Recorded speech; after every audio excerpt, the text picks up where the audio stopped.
Hi hello friends, welcome back to my YouTube channel. ಎಲ್ಲರೂ ಹೇಗಿದ್ದೀರಾ? I hope ಎಲ್ಲರೂ ಚೆನ್ನಾಗಿದ್ದೀರಾ ಅಂತ ಭಾವಿಸ್ತಾ ಇವತ್ತಿನ ವ್ಲಾಗ್ನ ಸ್ಟಾರ್ಟ್ ಮಾಡ್ತಾ ಇದ್ದೀನಿ ಫ್ರೆಂಡ್ಸ್.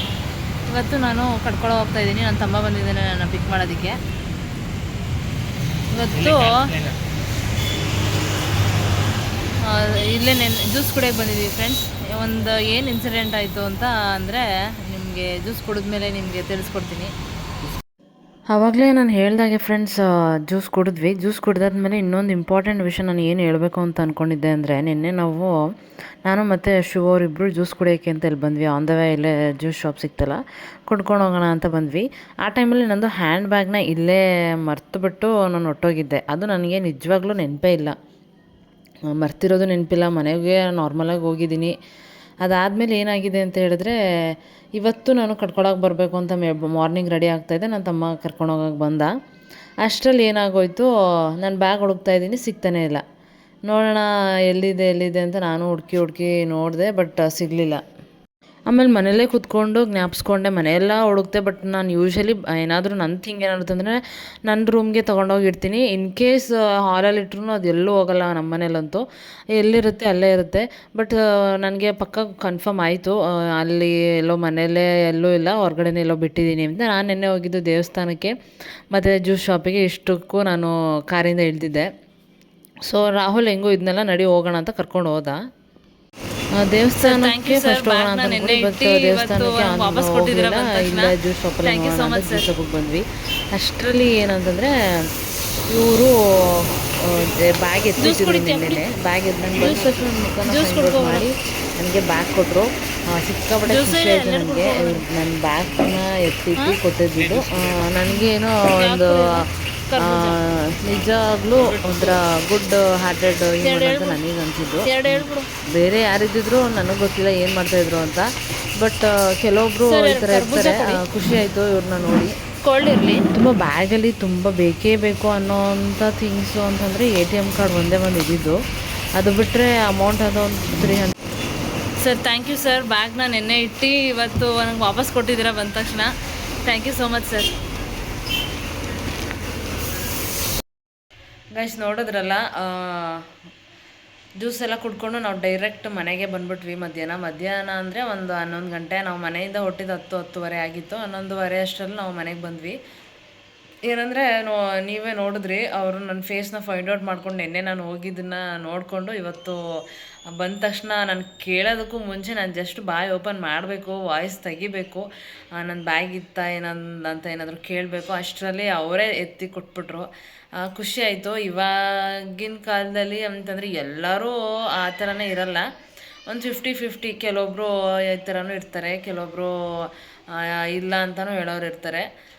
ಏನೋ ಇವತ್ತು ಖುಷಿ ಆಯಿತು ನನಗೆ. ತುಂಬ ಗಾಬರಿ ಆಗೋಯಿತು ಫಸ್ಟು. ಅಂದರೆ ಜಾಸ್ತಿ ಅದೇ ಬ್ಯಾಗ್ ಯೂಸ್ ಮಾಡ್ತಿದ್ದೆ. ತುಂಬ ಇಂಪಾರ್ಟೆಂಟ್ ATM ಕಾರ್ಡ್ಸ್ ಅದು ಇದು ಅಂತ ಇಟ್ಕೊತಾ ಇದ್ದೆ ನೋಡಿ. ಮತ್ತೆ ಹಾಳಾದರೆ ಮತ್ತೆ ಅದೆಲ್ಲ ವಾಪಸ್ ತಗೊಳ್ಳೋಕ್ಕೆ ಎಷ್ಟೊಂದು ಹಿಂಸೆ ಆಗುತ್ತೆ ಅಂದ್ಕೊಂಡು ನಾವು 90% ಇರಲ್ಲ ಬಿಡು ಅಂತಲೇ ಹೋದ್ವಿ. ಬಟ್ ನನ್ನ ತಮ್ಮ ಒಂದು ಸಲ ನೋಡೋಕ್ಕೇನು ಅಂತ ಕರ್ಕೊಂಡು ಹೋದ. ಬಟ್ ಫೈನಲಿ ಸಿಕ್ತು. ಹಾಗೆ ಗೈಸ್ ಮನೆಗೆ ಬಂದು ಊಟ ಎಲ್ಲ ಮಾಡಿಕೊಂಡು ರೆಸ್ಟ್ ಮಾಡಿದೆ. ಬಿಸಿಲು ಎಷ್ಟು ಬಿಸಿಲು, ಹೊರಗಡೆ ಹೋಗೋದಕ್ಕೂ ಆಗೋಲ್ಲ. ಬಿಸಿಲಿಂದ ಬಂದ ತಕ್ಷಣ ತುಂಬ ಟಯರ್ಡ್ ಅನಿಸುತ್ತೆ. ಅದಕ್ಕೆ ಸ್ವಲ್ಪ ಹೊತ್ತು ರೆಸ್ಟ್ ಮಾಡಿದೆ. ಇವಾಗ ಎದ್ಬಿಟ್ಟು ಸ್ವಲ್ಪ ಟೀ ಕುಡಿದ್ಬಿಟ್ಟು ಫ್ರೆಶ್ ಆಗಿದ್ದೀನಿ. ಮಮ್ಮಿ ಇವತ್ತು ನಾನು ಬಂದಾಗಿದ್ದರು. ಅದಾದಮೇಲೆ ಮಾದೇಶ್ವರ ಬೆಟ್ಟಕ್ಕೆ ಹೋಗಿದ್ದಾರೆ. ಅವರು ಏನಂದರೆ ಮಾರ್ನಿಂಗೇ ಹೋಗ್ತಾಯಿದ್ರು. ಮಾರ್ನಿಂಗ್ 4ಗೆ ಹೋಗಿ ಈವ್ನಿಂಗ್ 4-5ಗೆಲ್ಲ ವಾಪಸ್ ರಿಟರ್ನ್ ಆಗಿಬಿಡ್ತಾಯಿದ್ರು. ಬಟ್ ಇವತ್ತು ಏನಂದರೆ ಮುಂಚೆ ಎಲ್ಲ ಹೋಗ್ತಿದ್ದಾಗ ಹಂಗೆ ಹೋಗ್ತಾಯಿದ್ರು. ಇವತ್ತು ಮಧ್ಯಾಹ್ನ ಹೋಗ್ತಾಯಿದ್ದಾರೆ. ಅಲ್ಲೇ ಹಾಲ್ಟಾಗಿ ಮಾರ್ನಿಂಗ್ 6-7-8 ಒಳಗಡೆ ಎಲ್ಲ ವಾಪಸ್ ರಿಟರ್ನ್ ಆಗಿಬಿಡ್ತಾರೆ ಮನೆಗೆ. ಇವಾಗ ಒಂದು 3ಗೆ ಹೋಗಿದ್ದಾರೆ. ದರ್ಶನ ಎಲ್ಲ ಮುಗಿಸ್ಕೊಂಡು ಮಾರ್ನಿಂಗ್ ಬೆಳಗಿನ ಜಾವ ಒಂದು 4 ಗಂಟೆಗೆ ಬಸ್ ಹತ್ಬಿಡ್ತಾರೆ. ಅಲ್ಲಿಂದ ಮನೆಗೆ ಬರೋಷ್ಟರಲ್ಲಿ ಒಂದು 7 ಗಂಟೆ ಆಗುತ್ತೆ ಅನಿಸುತ್ತೆ. ಇವಾಗ ಸದ್ಯಕ್ಕೆ ನಾನು ಮತ್ತು ನನ್ನ ತಮ್ಮ ಇಬ್ಬರೇ, ಪಪ್ಪನೂ ಹೊರಗಡೆ ಹೋಗಿದ್ದಾರೆ, ನೈಟ್ ಬರ್ತಾರೆ. ಸದ್ಯಕ್ಕೆ ನಾನು ಮತ್ತು ನನ್ನ ತಮ್ಮ ಇಬ್ಬರೇ ಮನೇಲಿರೋದು. ಗೈಸ್ ನೋಡಿ, ಶೆಕೆ ಅಂತ ಚಾಪೆ ಮೇಲೆ ಮಲ್ಕೊಳಕ್ಕೆ ರೆಡಿಯಾಗಿ ಕೂತಿದ್ದಾನೆ ನನ್ನ ತಮ್ಮ. ಹೊರಗಡೆನೇ ಮಲ್ಕೋಬೇಕು ಅಲ್ವ ರಾಹುಲ್? ಇನ್ನೊಂದು ಸ್ವಲ್ಪ ದಿನ ಇದೇ ಥರ ಶೆಕೆ ಕಂಟಿನ್ಯೂ ಆಗಿಬಿಟ್ರೆ. ತಲೆ ಎತ್ತಿ ಮಾತಾಡು, ನಾಚ್ಕೋಬೇಡ. ನಾಚ್ಕೋತಾ ಇದ್ದಾನೆ ನನ್ನ ತಮ್ಮ. ನಾವು ಅವಾಗಲಿಂದ ಕೆಳಗಡೆ ಮೇಲೆ ಅಭ್ಯಾಸ. ಎಂಥದ್ದು ಇಲ್ಲ ಫ್ರೆಂಡ್ಸ್. ಇವಾಗ ಸೆಕೆ ಅಂತ ಇಲ್ಲಿ ಚಾಪೆ ಹಾಸ್ಕೊಂಡು ಫ್ಯಾಮಿಲಿ ಇಲ್ಲ, ನಾವು ಮಿಡಲ್ ಕ್ಲಾಸ್ ಫ್ಯಾಮಿಲಿ. ಕೆಳಗಡೆ ಮಲ್ಗೋದು ನಾವು ಯಾವಾಗಲೂ. ಏನು ಸುಳ್ಳು ಹೇಳ್ತೀಯ ಅಲ್ವಾ? ಆದರೂ ಸೆಕೆ ಟೈಮಲ್ಲಿ ಕೆಳಗಡೆ ಮಲ್ಕೊಂಡ್ರೆ ಏನು ಚೆನ್ನಾಗಿರುತ್ತಲ್ವಾ? ಬೆಡ್ ಮೇಲಂತೂ ಹೆವಿ ಮಲ್ಕೊಂಡ್ರೆ ಚೆನ್ನಾಗಿರುತ್ತೆ. ಹೌದು, ಆಚೆ ಮಲ್ಕೊಂಡ್ರೆ ಇನ್ನೂ ಚೆನ್ನಾಗಿರುತ್ತೆ. ಸೊಳ್ಳೆನೂ ಅಷ್ಟೇ ಚೆನ್ನಾಗಿ ಕಚ್ಚುತ್ತೆ ಅಲ್ವಾ? ಸೊಳ್ಳೆ ಏನು ಬರಲ್ಲ. ಆಯಿತು, ನೀನು ಲ್ಯಾಪ್ಟಾಪ್ ತೆಗ್ದ್ಬಿಟ್ಟು ಮಾಡ್ಕೋ. ಏನೋ ನಾನು ಸುಮ್ಮನೆ ವೀಡಿಯೋ ಮಾಡ್ತಾಯಿದ್ದೀನಿ. ಫ್ರೆಂಡ್ಸ್, ಇನ್ನೊಂದು ವಿಷಯ ಏನು ಅಂತ ಹೇಳಿದ್ರೆ, ಸುಮಾರು ಜನ ನನಗೆ ಕಮೆಂಟ್ ಮಾಡ್ತಾಯಿದ್ವಿ ಸುಮಾರು ದಿನದಿಂದ. ಅಂದರೆ ಸ್ಕಿನ್ ಕೇರ್ ವೀಡಿಯೋ ಮಾಡಿ, ಸ್ಕಿನ್ ಕೇರ್ ವೀಡಿಯೋ ಮಾಡಿ ಅಂತ ಕಮೆಂಟ್ ಮಾಡ್ತಾಯಿದ್ರಿ. ನಾನು ಸ್ಕಿನ್ ಕೇರ್ ಅಂತಂದರೆ ಜಾಸ್ತಿ ಏನು ಮಾಡೋದಕ್ಕೆ ಹೋಗಲ್ಲ. ಅಷ್ಟೊಂದು ಕ್ಲಿಯರ್ ಸ್ಕಿನ್ನು ನಂದೇನಲ್ಲ. ನಂದು ಸ್ವಲ್ಪ ಆಯಿಲಿ ಸ್ಕಿನ್ಗೆ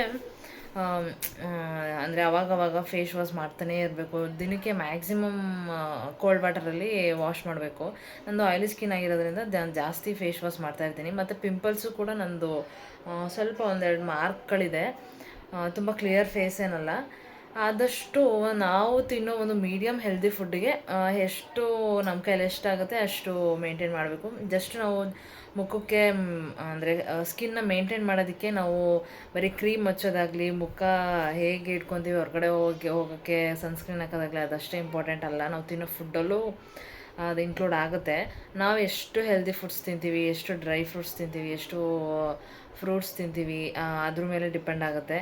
ಬಟ್ ಕೆಲವೊಬ್ರಿಗೆ ಏನಂದರೆ ಫ್ರೂಟ್ಸು ಡ್ರೈ ಫ್ರೂಟ್ಸ್ ಎಲ್ಲ ತುಂಬ ಇಷ್ಟ. ಬಟ್ ನನಗೆ ಅಷ್ಟೊಂದು ಹತ್ರ ಇಲ್ಲ ಡ್ರೈ ಫ್ರೂಟ್ಸ್ ಮತ್ತು ಫ್ರೂಟ್ಸ್ ಎಲ್ಲ. ನನ್ನ ಚಿಕ್ಕವಳಿದ್ದಾಗಿಂದನೂ ಅಷ್ಟೇ ಅಷ್ಟೊಂದು ಹೆಲ್ದಿ ಆಗಿರೋ ಫುಡ್ನ ನಾನು ಅಷ್ಟೊಂದು ಇಷ್ಟಪಡಲ್ಲ. ಏನಂದರೆ ಈ ಥರ ಸ್ಪೈಸಿ ಆ ಥರ ಇಷ್ಟಪಡ್ತೀನಿ. ಆ್ಯಂಡ್ ಸ್ವೀಟ್ಸು ಅಷ್ಟೇನು ನಾನು ಇಷ್ಟಪಡಲ್ಲ. ಸ್ಪೈಸಿ ಫುಡ್ಸ್ನ ನಾನು ಇಷ್ಟಪಡ್ತಾಯಿದ್ದೆ. ಇವಾಗಲೂ ಅಷ್ಟೇ ಸ್ಪೈಸಿನೇ ಜಾಸ್ತಿ ಇಷ್ಟಪಡೋದು. ಬಟ್ ಇವಾಗ ಸಮ್ಮರ್ ಅಲ್ವಾ, ಏನೂ ಮಾಡೋದಕ್ಕಾಗಲ್ಲ. ಫ್ರೂಟ್ಸು ಅದೆಲ್ಲ ತಿಂದರೆ ನಮಗೆ ಅದೆಲ್ಲ ಕನ್ಸ್ಯೂಮ್ ಮಾಡ್ತಾಯಿದ್ರೆ ನಮ್ಮ ಬಾಡಿ ಹೀಟ್ ಕೆಪಾಸಿಟಿನ ತಡ್ಕೊಳ್ಳುತ್ತೆ. ಇಲ್ಲ ಅಂತಂದರೆ ಈ ಬಿಸಿಲಿಗೆ ಹೆವಿ ಬಾಡಿ ಹೀಟ್ ಆಗುತ್ತೆ. ಹಾಗೆ ಏನಿಲ್ಲ, ಮಾರ್ನಿಂಗ್ ಎದ್ದ ತಕ್ಷಣ ನಾನು ತುಂಬ ಕೋಲ್ಡ್ ವಾಟರಲ್ಲಿ ರೆಫ್ರಿಜರೇಟರಲ್ಲಿ ಇಟ್ಟಿರೋ ವಾಟರಲ್ಲಿ ನಾನು ವಾಶ್ ಮಾಡ್ತೀನಿ ಫೇಸ್ನ. ನೆಕ್ಸ್ಟು ಕ್ರೀಮ್ ಅಂತ ಬಂದರೆ ನನಗೆ ಯೂಶ್ವಲಿ ಮಂತ್ಲಿ ಆದಾಗ ನನಗೆ ಪಿಂಪಲ್ಸ್ ಎಲ್ಲ ಬರುತ್ತೆ. ಪಿಂಪಲ್ಸ್ ಬಂದಾಗ ನಾನೊಂದು ಕ್ರೀಮ್ ಯೂಸ್ ಮಾಡ್ತಾಯಿದ್ದೀನಿ. ನಾನು ಆಲ್ಮೋಸ್ಟ್ ಒಂದು 6-7 ಇಯರ್ಸಿಂದನೂ ನಾನು ಒಂದು ಕ್ರೀಮ್ ಯೂಸ್ ಮಾಡ್ತಾಯಿದ್ದೀನಿ. ಒಂದು 10th ಫಸ್ಟ್ PU ಅನಿಸುತ್ತೆ, ಆವಾಗಿಂದ ನಾನು ಒಂದು ಕ್ರೀಮ್ ಯೂಸ್ ಮಾಡ್ತಾಯಿದ್ದೀನಿ. ಅದು ಕ್ಲೀನ್ ಜೆಲ್ ಅಂತ ಗೈಸ್. ಕ್ಲೀನ್ ಜೆಲ್ ಅದನ್ನು ಹಾಕಿದ ತಕ್ಷಣ ನನಗೆ ಒಂದು 2 ಡೇಸ್ಗೆ ರಿಸಲ್ಟ್ ಕೊಟ್ಬಿಡುತ್ತೆ. ತುಂಬ ಹೋಗುತ್ತೆ, ಕಲೆ ಮಾರ್ಕೆಲ್ಲ ಚೆನ್ನಾಗಿ ಹೋಗುತ್ತೆ. ಅದಕ್ಕೆ ಅಂದರೆ ಅದೊಂದು ಅಂದರೆ ಹೆಂಗೆ ಅಂತಂದರೆ, ನನಗೆ ಸಿಟಿಯಲ್ಲಿ ಅಂದರೆ ನಾನು ಹತ್ರದಲ್ಲಿ ಈ ಕಡೆ ನಂಜನಗೂಡು, ಈ ಕಡೆ ಮೈಸೂರು 2 ಕಡೆನೂ ಹತ್ರ ಇದೆ ನನಗೆ. ನಂಜನಗೂಡಲ್ಲಿ ಒಂದು ಶಾಪ್ ಇದೆ, ಅಲ್ಲಿ ಮಾತ್ರ ಸಿಗ್ತಾಯಿದ್ದಿದ್ದು. ಮೈಸೂರಲ್ಲಿ ನಾನು ಕಾಲೇಜ್ಗೆ ಹೋಗೋ ಟೈಮಲ್ಲಿ ಎಲ್ಲಿ ಹುಡುಕಿದ್ರು ಸಿಗ್ತಾಯಿರಲಿಲ್ಲ ಕ್ರೀಮು. ನಾನೊಬ್ಬರು ಡಾಕ್ಟರ್ ಹತ್ರ ನಾನು ಆ ಕ್ರೀಮ್ನ ಬರ್ಸ್ಕೊಂಡಿದ್ದೆ. ಕ್ಲೀನ್ ಜೆಲ್ ಅಂತ, KLENGEL ಅಂತ ಕ್ಲೀನ್ ಜೆಲ್ ಅಂತ ಕ್ರೀಮ್ ಅದು. ಅದು ನಂಗೆ ತುಂಬ ಹೆಲ್ಪ್ ಮಾಡುತ್ತೆ. ಈ ಒಂದು ಪಿಂಪಲ್ ಬಂದುಬಿಟ್ರೆ ಅದು ಒಂದು ನೈಟ್ ಟೈಮ್ ಹಾಕಿ ಮಾರ್ನಿಂಗ್ ಕೋಲ್ಡ್ ವಾಟರಲ್ಲಿ ವಾಶ್ ಮಾಡಿಬಿಟ್ರೆ ಅದು ಕಂಪ್ಲೀಟಾಗಿ ಹೊಟ್ಟೋಗ್ಬಿಡುತ್ತೆ. ಒಂದು 2 ಡೇಸ್ ಮ್ಯಾಕ್ಸಿಮಮ್ 3 ಡೇಸ್ ಅಂದ್ಕೊಳ್ಳಿ, ಜಾಸ್ತಿ ಟೈಮ್ ಇರೋಲ್ಲ. ನಿಮಗೂ ಸಜೆಸ್ಟ್ ಮಾಡ್ತಾಯಿದ್ದೀನಿ ಕ್ಲೀನ್ ಜೆಲ್ ಅಂತ. ನಿಮಗೆ ಯಾರಿಗಾದ್ರೂ ಪಿಂಪಲ್ಸ್ ಜಾಸ್ತಿ ಇದ್ದರೆ ಯೂಸ್ ಮಾಡ್ಬೋದು. ನನಗೆ ತುಂಬ ಒಳ್ಳೆ ರಿಸಲ್ಟ್ ಕೊಟ್ಟಿದೆ. ಅದು ಬಿಟ್ಟರೆ ನಾನು ಮೇಕಪ್ ಅಂತ ಯೂಸ್ ಮಾಡೋದೆ ನಾನು ಲ್ಯಾಕ್ಮಿ. ಯಾವಾಗಾದರೂ ಅಂದರೆ ಫಂಕ್ಷನ್ ಇದ್ದರೆ ಯೂಶ್ವಲಿ ಮೇಕಪ್ ಮಾಡ್ಕೊಬೇಕಾಗುತ್ತೆ. ಆ ಟೈಮಲ್ಲಿ ನಾನು ಲ್ಯಾಕ್ಮಿ ಯೂಸ್ ಮಾಡ್ತೀನಿ. ನಾರ್ಮಲಾಗಿ ಮಾಯ್ಶ್ಚರೈಸರು, ಫೌಂಡೇಶನು ಮತ್ತು ಕನ್ಸಿಲರ್ ಅಷ್ಟೇ. ಇನ್ನು ಗೈಸ್, ಡೈಲಿ ಯೂಸಲ್ಲಿ ಅಂತಂದರೆ ನಾನು ಚಿಕ್ಕವಳಿದ್ದಂಗಿಂದನೂ ಫೇರ್ ಆ್ಯಂಡ್ ಲವ್ಲಿ ಕ್ರೀಮ್ನ ಯೂಸ್ ಮಾಡ್ತಾ ಬಂದಿರೋದು. ಅದಕ್ಕೆ ಇವಾಗ್ಲೂ ಅದೇ ಯೂಸ್ ಮಾಡ್ತಾ ಬಂದಿದ್ದೀನಿ. ಇನ್ಯಾವುದೂ ನಾನು ಚೇಂಜ್ ಮಾಡಿಲ್ಲ. ಬಟ್ ನಂದು ತುಂಬ ಆಯಿಲಿ ಸ್ಕಿನ್ ಇದೆ. ನಿಮಗೆ ಎಸ್ಪೆಷಲಿ ಗರ್ಲ್ಸಿಗೆ ನನ್ನ ವೀಡಿಯೋ ನೋಡೋರಿಗೆ, ಲೇಡೀಸ್ ಸ್ಕಿನ್ ವೀಡಿಯೋ ನೋಡೋರಿಗೆ ಸ್ವಲ್ಪ ಗೊತ್ತಾಗುತ್ತೆ ಅನಿಸುತ್ತೆ ಆಯಿಲಿ ಸ್ಕಿನ್ ಇದೆ ಅಂತ. ಬಟ್ ಡೈಲಿ ಜಾಸ್ತಿ ಟೈಮ್ ಆಯಿಲಿ ಸ್ಕಿನ್ ಇರೋರು ಒಂದು ಸಜೆಸ್ಟ್ ಮಾಡ್ತೀನಿ, ಆದಷ್ಟು ಮ್ಯಾಕ್ಸಿಮಮ್ ಫೇಸ್ ವಾಶ್ ಮಾಡೋದನ್ನ ಮರಿಬೇಡಿ. ಬೆಳಗಿಂದ ಸಂಜೆವರೆಗೂ ಒಂದು 4-5 ನೀವು ಯಾವಾಗ ಫ್ರೀ ಆಗ್ತೀರ ಆವಾಗ ವಾಶ್ ಮಾಡ್ತಾಯಿರಿ. ಗ್ಲೋ ಆಗುತ್ತೆ. ಆಮೇಲೆ ಪಿಂಪಲ್ಸ್ ಬರೋದು ಕಡಿಮೆ ಆಗುತ್ತೆ. ಬಿಸಿಲಿಂದ ಬಂದ ತಕ್ಷಣ ಮುಖ ತೊಳೆದ್ಬಿಡಿ ಕೋಲ್ಡ್ ವಾಟರಲ್ಲಿ. ಈಗ ಬಿಸಿಲು ಎಷ್ಟಿದೆ ಅಂತ ನಿಮಗೆ ಗೊತ್ತು. ಬಂದ ತಕ್ಷಣ ಮುಖ ತೊಳೆದ್ಬಿಟ್ರೆ ಅದು ನಾವು ಎಷ್ಟೊಂದು ಸನ್ಸ್ಕ್ರೀನ್ ಹಾಕೋದಾಗಲಿ ಏನಾಗಲಿ, ನಾನು ಸನ್ಸ್ಕ್ರೀನ್ ಏನು ಯೂಸ್ ಮಾಡಲ್ಲ. ಬಿಸಿಲಿಗೆ ಹೋದ್ರೂ ಸನ್ಸ್ಕ್ರೀನ್ ಏನು ನಾನು ಜಾಸ್ತಿ ಯೂಸ್ ಮಾಡಲ್ಲ.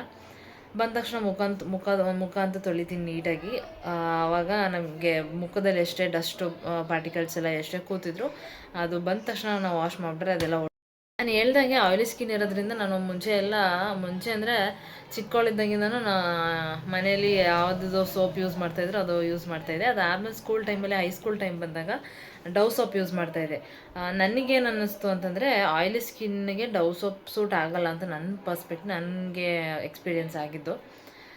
ಯಾಕಂದರೆ ಅದು ಎಕ್ಸ್ಟ್ರಾ ಆಯಿಲ್ ಅದರಲ್ಲಿರುತ್ತೆ ಅಂತ ನನಗನ್ನಿಸ್ತು ಡವ್ ಸೋಪಲ್ಲಿ. ಅದಕ್ಕೆ ನಾನು ನಿಲ್ಲಿಸ್ಬಿಟ್ಟೆ. ಅದು ನಿಲ್ಲಿಸ್ಬಿಟ್ಟು ನಾನು ಇವಾಗ ಬೇರೆ ಸೋಪ್ ಯೂಸ್ ಮಾಡ್ತಾಯಿದ್ದೀನಿ. ಅದು ನಿಲ್ಲಿಸಿ ಬೇರೆ ಸೋಪ್ ಯೂಸ್ ಮಾಡಿದ್ಮೇಲೆ ಅದು ನನಗೆ ಒಳ್ಳೆ ರಿಸಲ್ಟ್ ಕೊಟ್ಟಿದೆ. ಇಷ್ಟೇ ಗೈಸ್, ನಾನು ಪುಟ್ಟದಾಗಿ ಒಂದು ವಿಡಿಯೋ ಮಾಡಿದೆ ನನ್ನ ಮುಖಕ್ಕೆ ಯಾವ ಕ್ರೀಮ್ ಹಚ್ತೀನಿ, ಏನು ಹಚ್ತೀನಿ ಅಂತ, ಆ್ಯಂಡ್ ಯಾವ ಸೋಪ್ ಯೂಸ್ ಮಾಡ್ತೀನಿ. ಅಷ್ಟೊಂದು ನನಗೆ ಸ್ಕಿನ್ನ ಮೇಂಟೈನ್ ಮಾಡೋಷ್ಟು ನನಗೆ ಅಷ್ಟೊಂದು ಅಭ್ಯಾಸ ಇಲ್ಲ. ನಾರ್ಮಲಾಗಿ ಚಿಕ್ಕವಳಿದ್ದಾಗಿಂದನೂ ಹೇಗೆ ಇರ್ತಿದ್ದೆ ಅದೇ ಥರ ಇವಾಗಲೂ ಇದ್ದೀನಿ. ತುಂಬ ಜಾಸ್ತಿ ಅದಕ್ಕೆ ಟೈಮ್ ಕೊಡೋಕೆ ನನಗೇನು ಅಷ್ಟೊಂದು ಇಷ್ಟ ಇಲ್ಲ. ಇದಾಗಿತ್ತು ಗೈಸ್ ನನ್ನ ಇವತ್ತಿನ ಒಂದು ಪುಟ್ಟ ವ್ಲಾಗ್. ಈ ವ್ಲಾಗ್ ನಿಮಗೆ ಖಂಡಿತವಾಗ್ಲೂ ಇಷ್ಟ ಆಗಿದೆ ಅಂತ ಭಾವಿಸ್ತೀನಿ. ಇಷ್ಟ ಆಗಿದ್ರೆ ಲೈಕ್ ಮಾಡಿ, ಶೇರ್ ಮಾಡಿ, ಹಾಗೆ ಕಮೆಂಟ್ ಮಾಡಿ. ಇನ್ನು ಯಾರ್ಯಾರು ನನ್ನ ಚಾನಲ್ನ ಸಬ್ಸ್ಕ್ರೈಬ್ ಮಾಡಿದೆ ಹಾಗೆ ವೀಡಿಯೋಸ್ನ ನೋಡ್ತಾ ಇದ್ದೀರಾ, ಪ್ಲೀಸ್ ಸಬ್ಸ್ಕ್ರೈಬ್ ಮಾಡಿಕೊಂಡು ವೀಡಿಯೋಸ್ನ ನೋಡಿ ಅಂತ ಕೇಳ್ಕೊತೀನಿ. Thank you.